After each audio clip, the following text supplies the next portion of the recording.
తిరుమలకి ముస్లింలు ఎందుకు వస్తారో తెలుసా? తిరుమల శ్రీవారికి భూదేవి శ్రీదేవి కాకుండా ఇంకో భార్య ఉందా? నిజంగా శ్రీవారు ఒక ముస్లిం కన్యని పెళ్లి చేసుకున్నారా? ఇంతకు ఆ కన్య ఎవరు? ఎందుకు శ్రీవారు ఆవిడను పెళ్లి చేసుకున్నారు?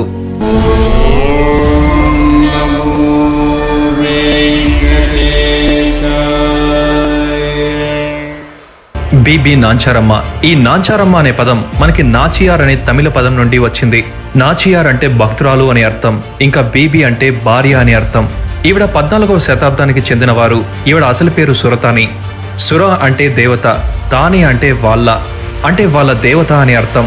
పూర్వం ఒక ముస్లిం సుల్తాన్కి అందమైన కుమార్తె ఉండేది. సుల్తాన్ తన రాజ్య విస్తరణ భాగంగా తన సైన్యంతో దక్షిణ భారతం పైన దాడి చేశారు.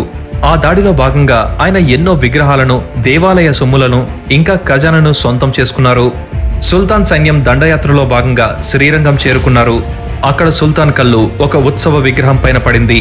ఆ విగ్రహం పంచలోహంతో చేసింది కనుక ఆ విగ్రహాన్ని కరిగిస్తే ఎంత సొమ్ము వస్తుందో అని ఆయన మనసులో ఆశ పుట్టి ఆ విగ్రహాన్ని తీసుకువెళ్లిపోయారు.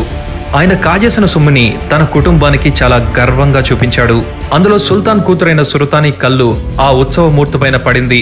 సురతానే కాకుండా ఎవ్వరైనా ఆ శ్రీనివాసునికి ముగ్ధులవ్వాల్సిందే కదా. నగలు, బంగారం ఇవన్నీ కూడా సురతానిని ఆకర్షించలేదు. అన్నిటి మధ్యలో వెలుగుతున్న ఆ విగ్రహం సురతానికి నచ్చింది. ఆమె ఆ రంగనాథుడిని చాలా ఇష్టపడింది. ఆమెకు ఆ విగ్రహం కావాలి అని సుల్తాన్కి చెప్పింది. కూతురు పైన ఉన్న మమకారంతో సుల్తాన్ ఆ విగ్రహాన్ని సురతానికి ఇచ్చాడు.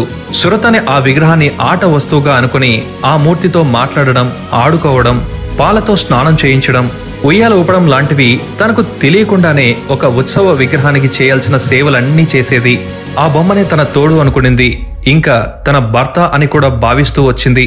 మరోవైపు శ్రీరంగంలో రంగనాథుడి గుడిలో ఉత్సవమూర్తి లేని లోటు కనిపిస్తూ వచ్చింది. దాడిలో చనిపోయిన వ్యక్తుల కోసం ఎంత విలిపిస్తున్నారో ఉత్సవమూర్తి కోసం అలానే విచారంగా ఉన్నారు. ఆ పురవాసులు ఈ విషయానికి రామానుజాచార్యుల వారిని కలిశారు. రామానుజాచార్యుల వారి ఆధిపత్యంతో వారు ఢిల్లీ చేరుకున్నారు. అక్కడ వారు కాఫీర్ని కలిశారు. అలా కలిశాక తమ ఉత్సవ విగ్రహాన్ని వాళ్ళకి ఇవ్వమని అడిగారట. ఆయనని మీరు దేవుడు అని అంటారు కదా, పిలవండి, వస్తే మీరే తీసుకువెళ్ళచ్చు, మాకు ఎలాంటి అభ్యంతరం లేదని చెప్తాడు. రామానుజాచార్యులు వారు అక్కడ కూర్చొని ధ్యానం చేస్తూ పిలవగా ఆ విగ్రహం ఆయన ఒడిలోకి వచ్చింది. ఆ రోజు సాయంత్రం కాఫీర్ కుమార్తెకి తనకి ఎంతగానో ఇష్టమైన ఆ విగ్రహం కనిపించడం లేదని వాళ్ళ నాన్నగారిని అడగగానే అప్పుడు సుల్తాన్ రామానుజాచార్యుల వారు తీసుకెళ్లారని చెప్తారు. సురతాని శ్రీరంగానికి బయలుదేరింది. అక్కడ రామానుజాచార్యుల వారు స్వామివారి విగ్రహ ప్రతిష్ఠ చేశారు. ఆమెను అక్కడున్నవారు గుడిలోనికి అనుమతించలేదు. నేను ఎంతో ఇష్టంగా చూసుకున్న నా దేవుడి విగ్రహం దగ్గరకు కూడా నన్ను పంపించరా అనే బాధతో ఆమె అక్కడికక్కడే తన ప్రాణాలను వదిలింది. దేవుడిపైనున్న భక్తితో ప్రాణాలను అర్పించింది కనుక రామానుజాచార్యుల వారు ఆమె భక్తికి మెచ్చి లక్ష్మీదేవికి సమానంగా ఆవిడను కొలిచారు. కొందరు అది శ్రీరంగం కాదు, మేల్కోటే ఆలయమని, మరికొందరు మేల్కోట కాదని శ్రీరంగమని అంటారు. శ్రీరంగంలో ఆలయ గోడ మీద ఆవిడ బొమ్మ ఉంటుంది. మేల్కోటలో కూడా ఆమె విగ్రహం కూడా ఉంటుంది. ఇంతకీ మీరేమనుకుంటున్నారు? ఈ కథ శ్రీరంగంలో జరిగిందా లేకపోతే మేల్కోటలో జరిగిందా?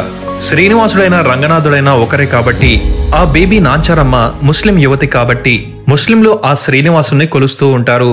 అందుకే ఇప్పటికీ ముస్లింలు చాలా మంది తిరుమలకి వస్తూ ఉంటారు. ఈ వీడియో మీ అందరికీ నచ్చిందని ఆశిస్తున్నాం. లైక్ చేసి మీ అభిప్రాయాన్ని కమెంట్ చేయండి. ధన్యవాదాలు. మీకు మా వర్క్ నచ్చినట్లయితే ఇలాంటి మరెన్నో వీడియోస్ కోసం స్క్రీన్ మీద కనిపిస్తున్న స్కానర్ ద్వారా అమౌంట్ పే చేసి సపోర్ట్ చేయగలరు. Thank you.